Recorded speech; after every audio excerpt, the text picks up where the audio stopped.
আসবে ফিরে বাংলাদেশে, আসবে ফিরে বাংলাদেশে, তারেক রহমান ফিরে এসেছে।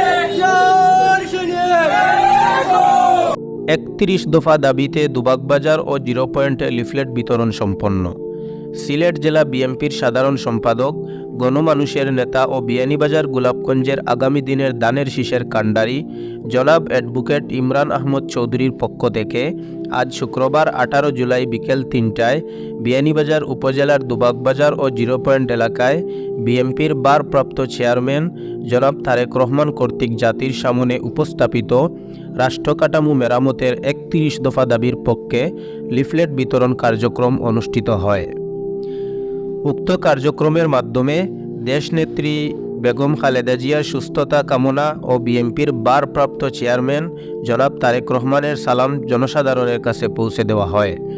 উক্ত কর্মসূচিতে উপস্থিত ছিলেন দুবাগ ইউনিয়ন জাসাসের সহসভাপতি দেলোয়ার হোসেন, উপস্থিত ছিলেন দুবাগ স্কুল অ্যান্ড কলেজ শাখার ছাত্রদলের সাংগঠনিক সম্পাদক জুনেদ আহমদ, উপস্থিত ছিলেন বিয়ানীবাজার যুবদল নেতা রুমন আহমদ, উপস্থিত ছিলেন দুবাগ ইউনিয়ন যুবদলের সদস্য সুমন আহমদ, উপস্থিত ছিলেন দুবাগ ইউনিয়নের সদস্য বাহার আহমদ।